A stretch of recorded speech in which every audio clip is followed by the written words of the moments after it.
Welcome to Stepping Toward Justice with me, Sarah A. Ford, a podcast where we'll explore what justice really looks like inside of a courtroom, outside in our communities, and where access to justice is lacking. We'll talk with advocates, survivors, and changemakers working to make justice a reality for us all. We can't change what we don't understand or acknowledge, so let's take a step together towards justice. Well, good morning, Senator Shealy. Thank you so much for being here with me on Stepping Toward Justice. Oh, and thank you for having me.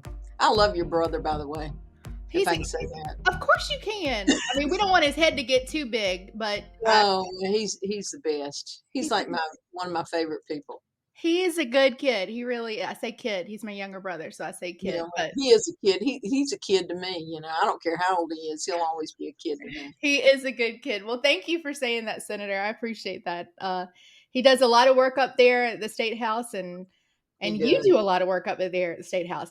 You've been in the Senate about 10 years, 12 years now? 11 this year. Next year will be my 12th. 12th year. And you get stuff done. I mean, there are a lot of people that, quite frankly, just don't. They talk the talk, but they don't walk the walk. And you do it all. Well, I try really hard. Well, it's very clear to people that follow South Carolina politics and what's happening up there. You get stuff done. Sometimes with people that I would never dream that Senator Shealy from Lexington County would work, but you work with everybody. What makes that drive, that passion to say we're going to work together, we're going to compromise, we're going to do different things? Well, if you want to get things done, number one, if you want to get anything done, you have to compromise. And there's a lot of people out there in political world that think that you can just go out there. I want to lower taxes, I want to save the world, and I'm going to do it by myself. Right. Well, in politics, that's not real. Because, everybody's got that dream that I want to be the person that does that. But unless your politicians across the aisle or your seatmate even want to do that, it's not going to happen. Politics is not a one-man show. Right. Not even the president can be the one-man show, or the president of the Senate or the president of the United States can be a one-man show. You got to have compromise. So I learned that early on. I don't know what I expected. And I think that's probably a good thing for me, because when I came in, I was the only woman in the Senate. Right. And I didn't really have anybody there to, help me learn. So I had to kind of learn by myself. And what I learned was I had to work with those other people to get anything done. So I learned by not talking a lot and listening. And then I learned to go ask quietly. And that asking quietly is a whole lot easier than standing up on the floor and making a big showdown. You only make a big showdown when you're mad. Right. When you get angry, sometimes you have to be loud. But other than that, you can get a lot of work done just by cooperating and asking. Let somebody think it's their idea. And that's all right, as long as you get it done. It doesn't matter who takes credit for it or who thinks it's their idea, as long as you get the work done. It's like that movie, My Big Fat Greek Wedding, where the females, the women, and they say, the man may be the head, but the woman is the neck, and we can turn the head wherever we want. That's right. What was that like, being the only woman senator? I mean, that's the ultimate boys club in my head. The South Carolina State Senate. It still is. Even though there are 5 of us, there are 41 men. And so it's still a big boys club. You've got the Democrat boys and you got the Republican boys, but it's still a lot of boys. And the women stick together, whether they're Republican women or Democrat women or independent women. We all stick together. But the boys, it's kind of split up now, and that's the way it is on the floor. Now, once we go off the floor, everybody's kind of the same. But when I first came, it was like I said, I didn't know what to expect anyway, so I don't think it bothered me as bad, because I had always worked in men's industry. I was in the insurance industry, but I was in the forestry insurance industry, where it was all men anyway. So I was kind of used to working with men, but there's a lot of ego in politics, and there was a lot of ego with testosterone. And there were, so it was, you just kind of sit back and you let them do what they think they want to do, and then you do what you want to do, and your idea usually sounds better anyway. You let them think that. Exactly. Well, what made you decide, today I'm going to run for office? I mean, that's I, amazing. I was the chairman of the Lexington County Republican Party. And so, as chairman of the Lexington County Republican Party, I saw what was going on in politics in general, but I saw what was happening in Lexington County. And that was the time when, we had the video poker, we had a lot of corruption was going on in Lexington County. And we had the good old boy system. Lexington County was primarily run by men. If you look at the elected officials in Lexington County now, it's primarily women. I mean, the coroner's a woman, the clerk of court's a woman, the register of deeds is a woman, county council, there are a lot of women.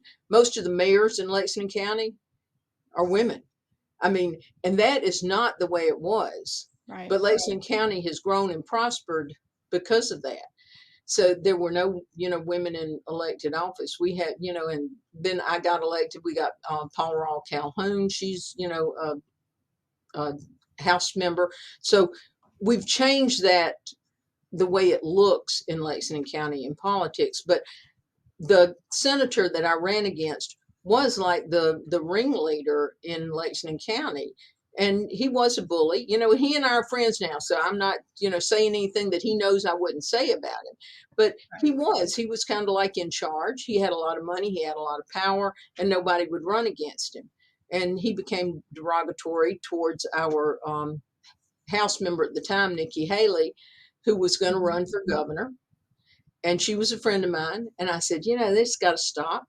And we couldn't get anybody else to run against him. And I'm not scared, as we've figured that out. And so I said, well, I'll run against him. And I did run against him one time and lose. And, there's nothing more disheartening than to wake up the next morning after you've lost a big race that people have spent a lot of money to try and help you win. And that there's a hole in the pit of your stomach that it takes a good month to go away, but then you jump back out there and you do it again. And I think the drive was to change the way Lexington County was run. That was my ultimate goal at the time. And then when I got here, I thought, okay, what am I going to do? Because the Republican mantra is to lower taxes, and you're conservative, being conservative. Well, I am conservative, but I'm a physical conservative. I also believe in taking care of people and children and families and veterans. Well, there was nobody here really doing that, because men don't think it's not that they don't care. That's just not the top thing on their priority list. Right. And there's no big lobbyist group out there saying, we're going to pay you a bunch of money to do that. So when I got here, I said, somebody needs to champion that. And, that's what I did. I said, I'm going to champion that. And it's worked out that nobody still wants to really do that as much as I do. So I continue to do that. I champion those issues. And people say, well, you don't care about the other stuff. Yes, I do, because I co-sponsor their legislation. I fight for their legislation, but I'm the chairman of Family and Veteran Services. I am over the the Department of Aging. So those are the committees I work with. So the legislation I introduce are for those issues. So when people say, well, you don't care about economic development, and you don't care about this, and you don't care about that, that's not true. But the legislation I introduce are on these issues that deal with these things. So that's what I champion. I champion, Alzheimer's disease, and I champion those things. I mean, I have a personal interest in Alzheimer's because my husband has Alzheimer's, but I also champion those because that's an elder issue. Right. And I champion children's issues because I'm over Family and Veteran Services. So, somebody has to do it, and I'm the right person to do that job. You absolutely are. It's so interesting how it seems like 20 years ago, I was a Republican. I consider myself very moderate, independent nowadays, but it seems like we've gotten so siloed in these little boxes that people want to put everyone in a box. But most of us don't fit in a box. We have all of these different interests, these other areas that we want to focus on. What is your response to people that are critical of you in that area, that say, you've this year with the abortion debate, you and your sister senators, I was so proud to see South Carolina women standing up the way that y'all did. But people question, well, your conservative values. But what I'm hearing from you, those are conservative values: family, They kids. are conservative values, and the Republican Party was not founded on social issues. Number one, Right.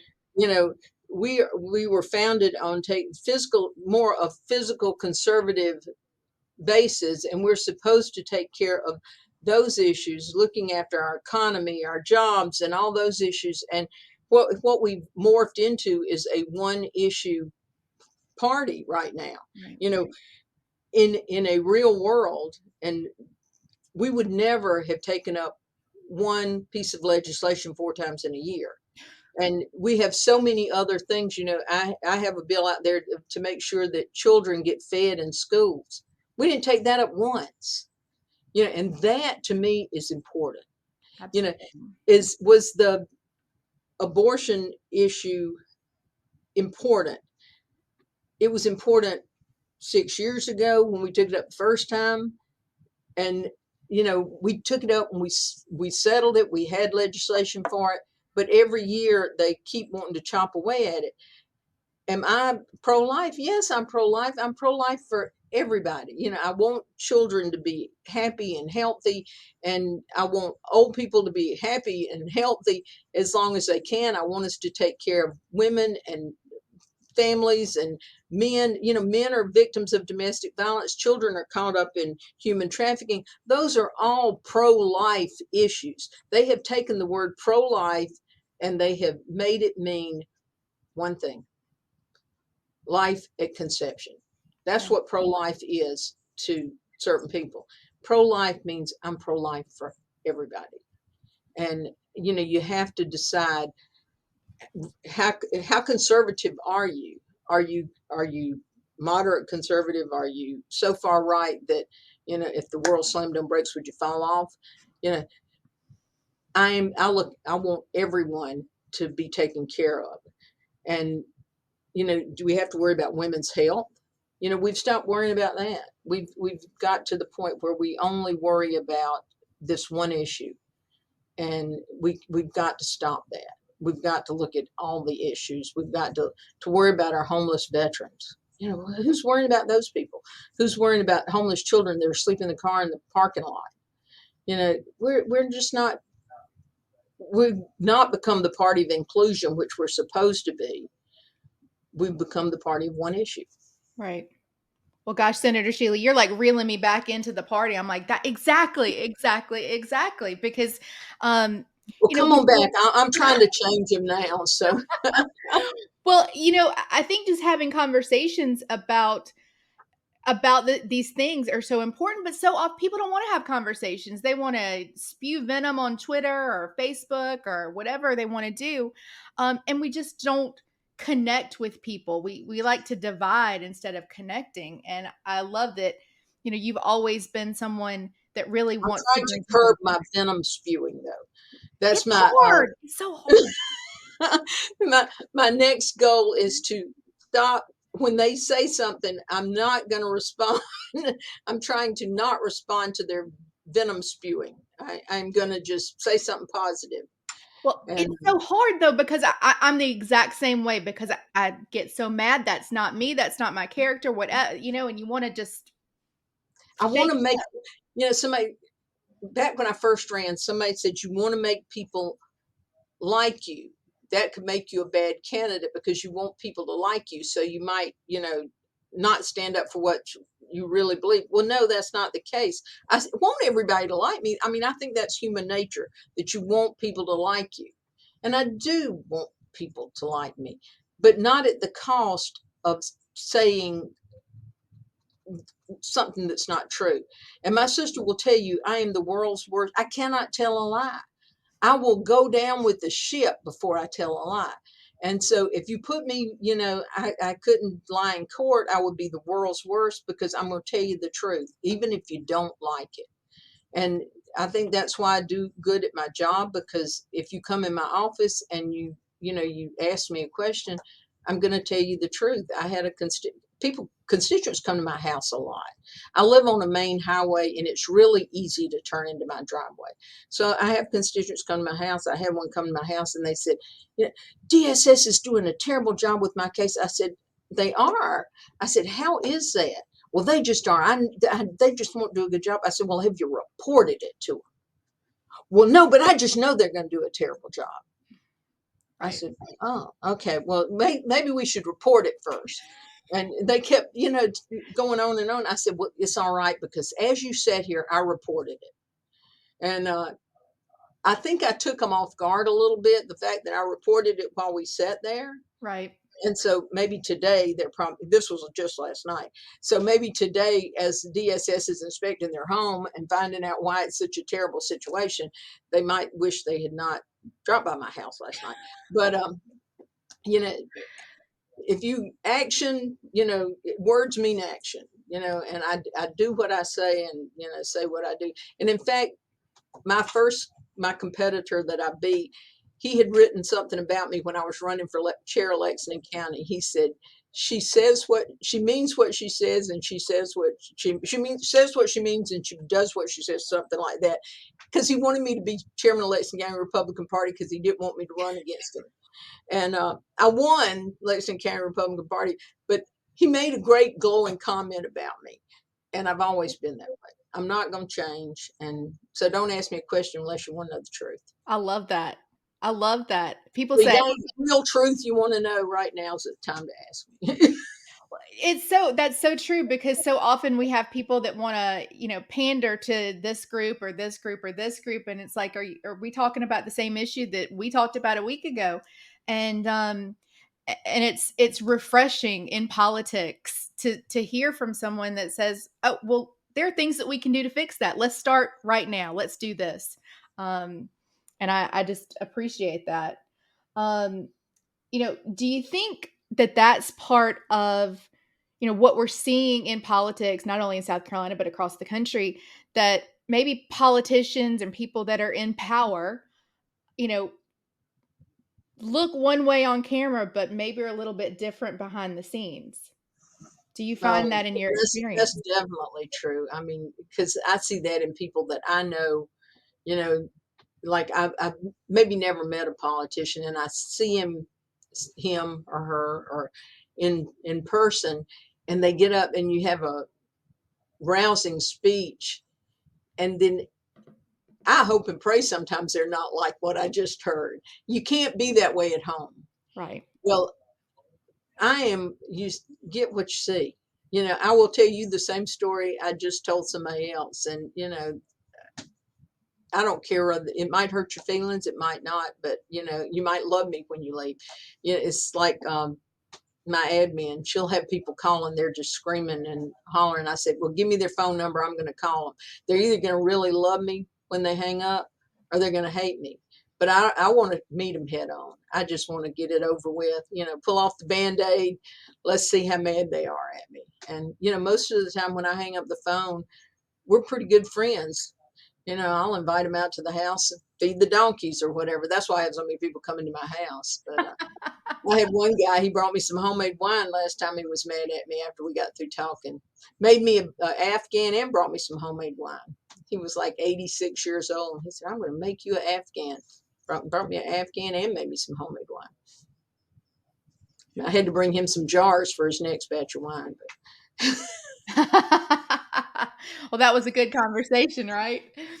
So, you have championed so many issues. I think the first time I met you is when you spoke at the Victims Matter rally last year. And you've always been an advocate for victims, for women. You just spoke about, men being victims of domestic violence. Why is that such an important issue to you? because it's not an issue that most people want to come out and say. People always say that they want to support victims, but nobody really wants to do anything about it until it affects them personally. Well, it didn't affect me personally. It affected my sister. So I did see it firsthand. But I think, my work with Department of Juvenile Justice and all these other places, but my sister was a victim of domestic violence. I mean, her husband ended up committing suicide on the hood of her car in the parking lot at DHEC, just to, get back at her. Thank God he didn't go in DHEC and kill her and a bunch of other people before he did it. But I mean, he abused her for 30 years, and she never, she would always, have victims of domestic violence always say, well, that was the last time. He said that was going to be the last time. And I always tell people, that should be on people's tombstone. Well, he said it was going to be the last time. Right. Well, this time it is the last time. And there's so many, people that always think, well, he's not going to do it again. He apologized. And, people need to go out and tell that story, because they might, whether it's a male or a female, because females are abusers too. Whether it's physical or verbal or just beating some man down till he can't do anymore. People love somebody sometimes so much that they will do things over and over and over again. They'll take them back, and, the monetary abuse, I'll give you this and this and this if you'll just come back. And until you see it in your own family, or, somebody ends up killing themselves, I've got he's not even my constituent. He's from Charleston, but I fell in love with him. His mom's, I guess she was his stepdad. He was away at college, and he came in and killed her and his 5 siblings while he was away at college. They called him at college, come home, your stepdad has killed your mom and all your siblings. I mean, until you meet somebody that's lived through that, you just don't know what it's like. And if you don't defend those people and try and make other people get the word out, let people know this can happen to you, get out of that situation. You don't have to live like that. But people become so dependent on that abuser that they think they can't get out, but you can get out. There are people out there, there are people out there like me that'll listen to you. I'll find a place for you to go. If you have to come stay with me in Red Bank, oh, please. I said that. My husband said, you got to quit bringing people home. He said, you can't save the world. I said, just one at a time. But just one at a time. But I think people need to hear that, and they need an advocate. And people that are out there in the public eye can be that advocate. People that are at home can be advocates. But if you get that one opportunity to get the spotlight, you can really be an advocate. And, you need to use that to your advantage. And a lot of people don't do it. They use being in the spotlight for their next reelection. And I didn't get elected to get reelected. I got elected to do the good while I was here. If you don't get reelected, that's all right. I had a job before I came here. But if I get reelected, then that gives me 4 more years to do 4 more years worth of good things. And if there's always that chance to do something and save 1 more person or 10 more people or 100 more people. How many ever people you can save? Right. One by one. I love that, because that's starfish story, Well, it's so true. I think, financial abuse is such a huge issue for so many victims of domestic violence. I see it in my work daily. And, people often ask, they don't understand the cycle of domestic violence and how, that coercive control and financial abuse and the physical, all of it really works to keep victims in the same situation. But I think that's such a great point, that we can all be advocates. And that's something I talk about all the time is, you don't have to be a lawyer or a senator or an official victim advocate to be a victim advocate. Sometimes it's just letting people know that you support them and that you're an ally for them, and that, dang it, we're going to figure out if there's a place you need to go, we're going to figure that out. And that's right. And if you've got people that have a story to tell and they've survived that, tell that story. You might save somebody just by telling the story. Yes, absolutely. We're going to take a quick break, and we'll be right back with Senator Katrina Shealy.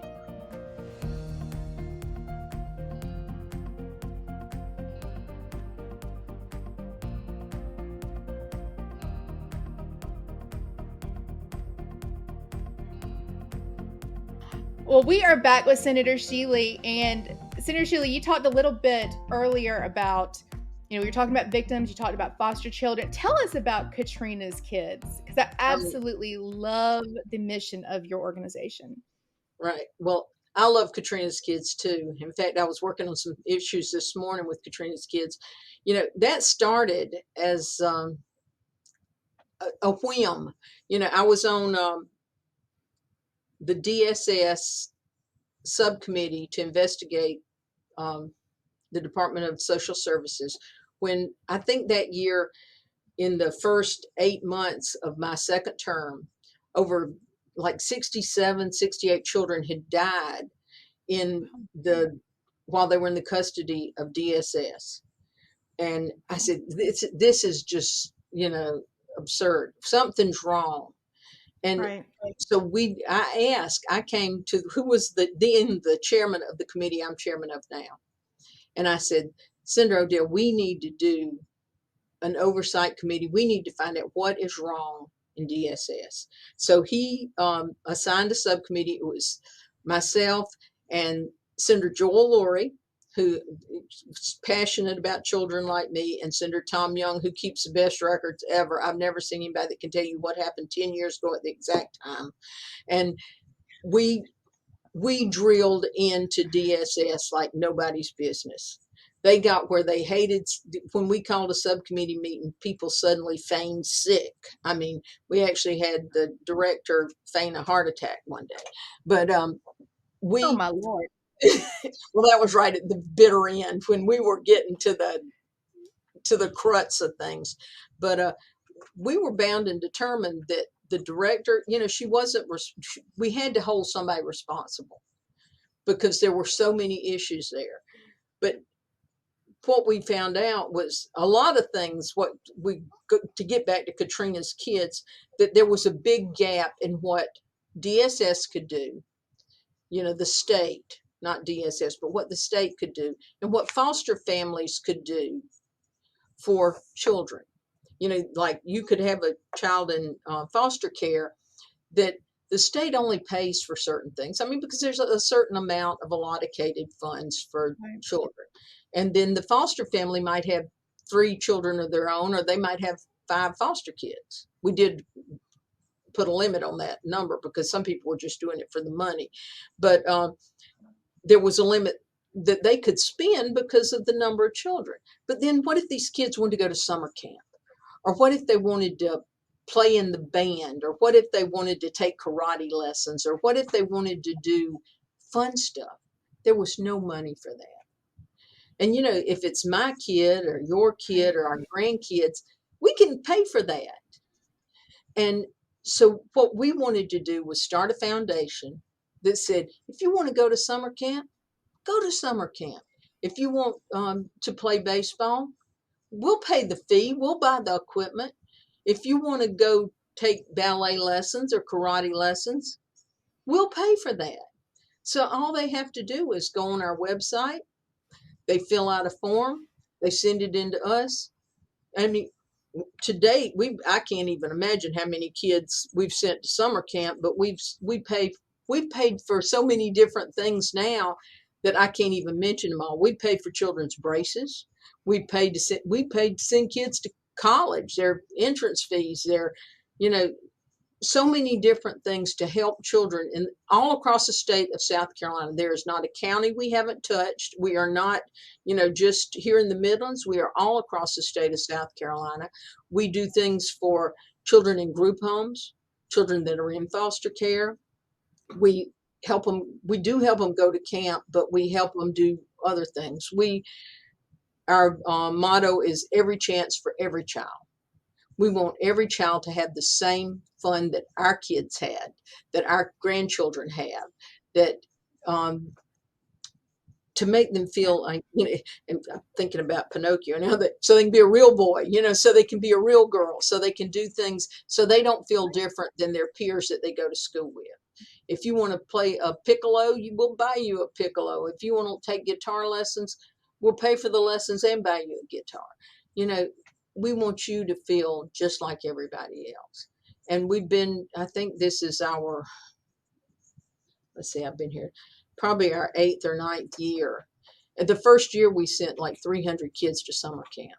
Now we actually have funds. We didn't have as much money then, but people contribute to. We have a big fundraiser every year, but all year long we get donations from corporations, private individuals. You know, we get grants. So and we spend that money. We don't keep that money. We don't have, the only employee we have is somebody to take care of the money, because I refuse to put my hands on the money. I don't want to be accused of taking money. So we have somebody else handle our funds. But other than that, we have no paid employees. All the money goes back to children. We have partnered with Charter Spectrum to give kids in group homes laptops. We have, and I make sure they get their names put on them, because those belong to the children. I don't want the group home saying, "Oh, these are ours. You can't take it with you." No, you can take it with you. It is yours. We partnered with Dawn Staley to make sure kids get tennis shoes. She does the Souls for Souls, and we partner with people to make sure kids get what they need. So we partner with Marcus Lattimore to go with us shopping at Walmart at Christmas. Other people are generous and benevolent too, and I want to give them credit for what they do. But we do things to help children, feel, so they don't feel different. That's so it's these kids need to truly be seen, and Katrina's kids really help them be seen, to value their interests and what they want to do. And that's so important, because you want kids to shine. I mean, I know so many kids that their lives have been changed by being in the band, or learning guitar, or whatever it is they want to do. And that's just an amazing thing that you've created with the help of so many If you partners. want to be a cheerleader, we'll send you to cheerleading camp. We want people to just be part of everything. Absolutely, absolutely. Senator, we've got the second term, or the second year coming up of this term. What do you see, as we're looking ahead? I know it's like, why are we even talking about looking ahead? We just finished up, right? But we always got to keep our eye. It never ends here. You do know that. You do know I'm at my office right now, and but not just because we're coming back today, but I'm here a lot. But here's what I think next year we will have another abortion bill. Because they didn't get at conception. So we'll have another abortion bill. I think I still have my school meals bill out there. I really want that more than I really want kids to have free breakfast and free lunch. So, I'm fighting for that. What do you think is, I'm sorry to interrupt, Senator, but what is holding that up? I mean, that seems like something, how do we not agree on feeding kids lunch? They say it's a financial issue. The state of South Carolina has a lot of money. Mm-hmm. There's no reason we can't do this. Maybe I didn't ask the right person to sponsor it. I don't know. Maybe somebody else wants credit for it. I don't know. And maybe if I tell them you can sponsor this legislation next year and I'll take my name off of it. I don't know. What I have to do to let you have this. I don't know. It's in the education committee. It didn't go to finance. I think if I could rewrite it so I could get it sent to the finance committee, because Senator Peeler is for this bill. Mm-hmm. He is for it. I have 20 something co-sponsors. I don't know. I got a lot of co-sponsors on this bill, but it's stuck in education. Because they're saying it costs too much money. Well, the money that comes in from the federal government will help pay for this bill. There's no reason we can't do this for children, because actually children, if their parents pay for lunch right now, they can go buy anything with that lunch card. They don't have to pay. They don't have to buy a nutritious meal. I don't think children in elementary school need to have ice cream for lunch. If they have a lunch card and there's ice cream for sale, they could go buy ice cream for lunch. We should have nutritious breakfast and lunch for all children in school. Children learn better. Mm-hmm. Teachers can teach children who have had a nutritious lunch. I just can't understand the logic. But we do have a committee out there now. They let us have a committee to study free breakfast and lunch in school. So there's a committee out there. So whoever wants to take credit for it, and whoever wants to take credit for my bill, go ahead. You can take credit for it. And I'll stay in my office when they sign the bill, and you can, get your picture in the paper, and it'll be all right, and I'll be happy. I'll sit here and pop a cork in my office and get me a charcuterie board, and we'll sit here and celebrate. But just let the kids have free breakfast and lunch, and I don't care who gets credit for it. That's all. I mean, to me, that would be, I got brain health this year. We got funding for a brain health center. So I got something for old people. And you don't even have to be old to have dementia and Alzheimer's. So we got that this year. So let's next year get free meals for children. And, I will be completed 2 really big things. Although I got 11 pieces of legislation all the way across in 1 year, let's get that done next year. Let's let that be our big thing for next year. I would love to see that. I would. So you think abortion, we'll come back with abortion. We're going to work to get meals for kids in schools. That sounds like, come on, y'all, no brainer there. Meals for kids in school. Let's just don't talk about the other one, but it'll be bad. And I don't think they'll ever get this, but until they think they get no abortion, beginning at conception, we will always see that legislation in South Carolina unless we change the face of the legislature. And they're going to try and change the face of the legislature the other way. So let's just get that perfectly clear. They're going to try and take out the people that don't want that. I mean, there will be opposition coming for everybody that doesn't agree with them. So that will be a big issue next year. Next year's an election year. Right. So there'll be lots of people running for office next year. The House people are coming after the Senate people because, we don't always agree with them. And, that's what elections are about. Anybody can run for office. You need to keep the good people in there, and you need to, we need to try and work better together. We need to do the right things. But there will be people that, want to get rid of the people that fight for the good things too and don't agree with them. You can have one issue they don't agree with, and no matter how many good things you did in the world, they're one issue legislators. Right. That kind of makes me think about, talking about changing the face of the legislature. You've heard a lot of talk about changing the face of our judiciary. And South Carolina is one of only 2 states in the United States that, our legislature, our General Assembly elects our judges. Do you see that changing anytime soon, or adjustments to perhaps our Judicial Merit Selection Committee? We have a lot of very powerful lawyer legislators on that committee who kind of get to vote twice, right? Yeah, well, the sad part about that is, the legislature have to be the one to change that. And the powerful legislators, how many attorneys do we have in the General Assembly? And do you really think they want to change it where they would be the ones not picking them? So, no. And do you think it would be where the House would ever want to change? The House really picks judges. Now, I mean, I don't care what anybody says. There's 124 House members. There's 46 senators. Will there ever be a time that the House would change that where they're not the ones that pick judges? No, because it's not a weighted vote. So the senators' weight isn't more than the House weight. Right. So the House picks judges. And right now, I mean, when you have a supermajority in the House of Republicans, of course, they're going to vote to keep it where, the legislature picks judges. And so, I mean, I don't see that changing.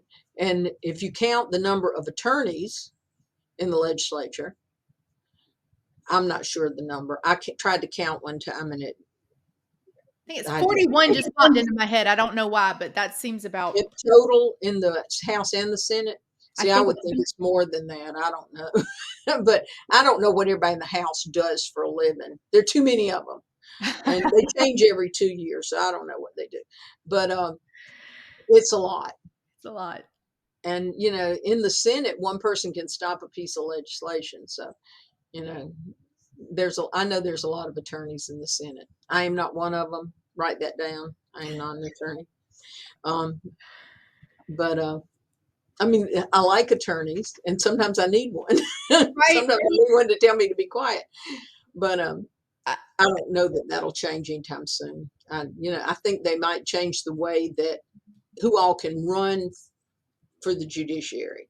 You know, the judicial selection committee makeup may change, but I don't think they'll change the way they're elected. And I would never want public elections for judges. I think that would be the most corrupt way to ever have it, because then you could elect a judge by who has the most money.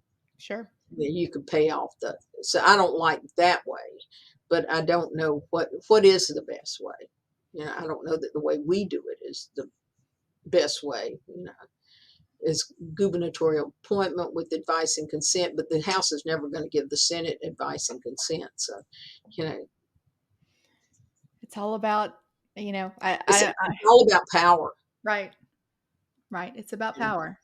And I see so often, people that I work with victims every day, and how, power really controls, whether it's power in, relationships that are victim of domestic violence or sexual assault, or in the courtroom or in law enforcement. There's so many good people in each of these areas, but then there are some that really take that power to another level, and it can be devastating to victims.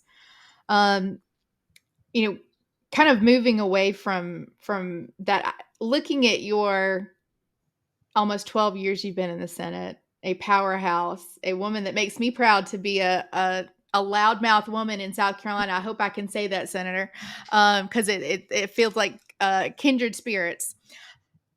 What are you most proud of all the things that you've done? We've talked about a lot of things today. What are you most proud of that you've worked towards? Oh man, I'm most proud of not most proud, because I'm proud of a lot of things we've accomplished, but I'm proud of the work we've done with DSS. I'm proud of the work I've done on domestic violence. I'm proud of the fact that I'm no longer the only woman in the South Carolina Senate. I'm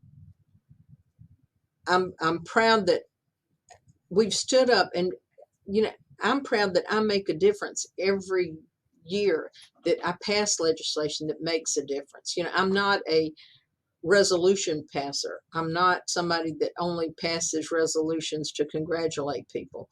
I'm proud that I pass meaningful legislation. But I think the thing that I'm most proud of is my grandchildren are proud of me.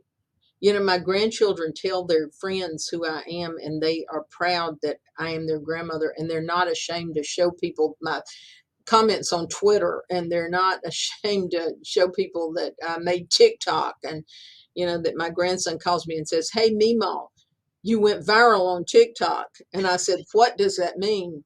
And I'm proud that I have not embarrassed my family, that I have nothing to be ashamed of. Those are the things I'm proud of. I'm proud they want to come up here to the State House with me. And, those are the things that make me most proud. I think that's what makes a difference. I, when I leave here, whether it's in a pine box or because I choose to, or because somebody else chooses for me to leave, I want to walk out of here and say, look at the good things I did, and the people that are better off because of it. That's what I'm proud of, because I think there's people that I've helped and made their life better. Some people might beg to disagree. I don't know. And everybody doesn't agree with everything I've done, but if you agree with everything I've done, you're probably telling a lie. Everybody doesn't agree with everything. And, I have one guy that he agrees with me on when he sends me a private message, but he will get on Facebook and blast me because he doesn't agree with the abortion thing. But, I have to let stuff like that go. But, people can praise you 1,000 times, but it's that one person that says something negative that hurts to the core. And that's the one you don't forget. You forget all those people that were nice to you and say great, glowing things. I've started putting the thank you notes on my door so I can remember when I come in the daytime that there are a lot of people out there that appreciate me, and the people that are negative, this, there's so fewer of those than there are the ones that appreciate me, because I just want to leave this world saying I did some good for people. Well, you definitely do good for people, Senator Shealy. I'm grateful for the work that you've done, and will continue to do in the South Carolina State Senate. I do want to ask you though, you've got a documentary crew that's following you around. Tell me about that. Oh, well, they're following all the sister senators. Okay, so they're not just following me. I do feel like they follow me more than they follow anybody else, but I'm sure everybody else feels like that too. But I told them they cannot go to the bathroom with me. You got But to have boundaries, right? yeah, I do have boundaries. They've been following us, and I think they said since March, but I feel like it's been since last March. I feel like it's been over a year now. But they're doing just the fact of our camaraderie and the fact that you can take 3 Republicans, a Democrat, and an independent, and we can work so well together. And the way we get along, the way we came together on the abortion legislation was one thing, and we don't all agree on, how we really feel about, our actual, how we feel about the issue itself. But the fact that we could come together and say, well, we definitely don't agree with this, Right. but, that we can work together. We can get together and we can have fun, and we can talk to each other, and we can stand together against, we know what's really wrong. And, how we sit down and talk and we work things out, and how we work together on other legislation, how we do things just, together.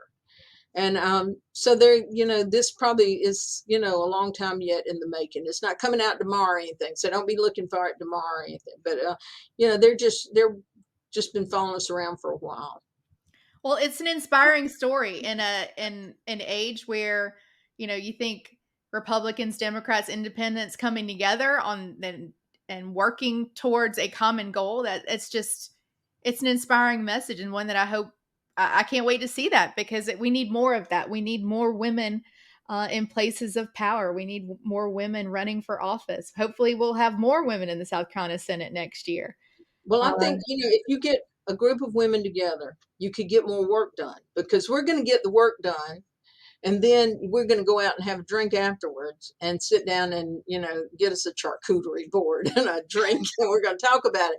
But we're not going to argue with each other about it. And we're going to work out a solution to the problem, because we want to see it fixed. Right.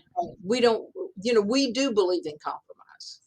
And a lot of men, well, I don't want to just say men, because there are a lot of men that do believe in compromise, because we had some working with us, but there are a lot of people in our chamber that don't believe in compromise, that they would rather see a child starve than take the half a loaf of bread.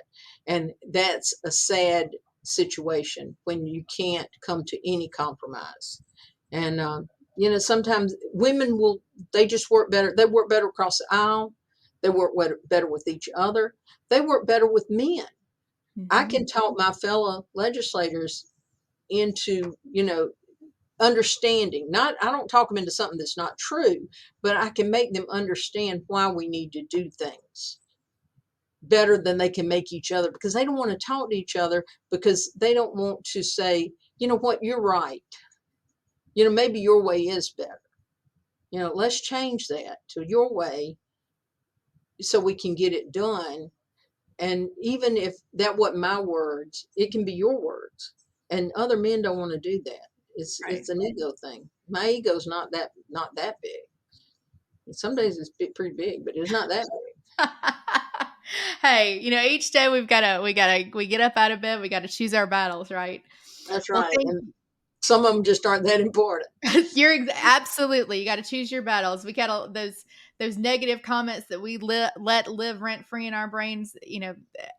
I think that's a woman thing that we focus on the negativity instead of the positive. And there's so much good that you and your sister senators are doing, and I can't wait to see what y'all have in store for us the rest of this year and next year. Thank you so much for being on here with us, talking a little bit about your year and all the wonderful things that you've done. You are an inspiration to many women in South Carolina and beyond. Thank you so much, Senator. Well, thank you for having me. I really enjoyed it. And tell your brother I said, hey.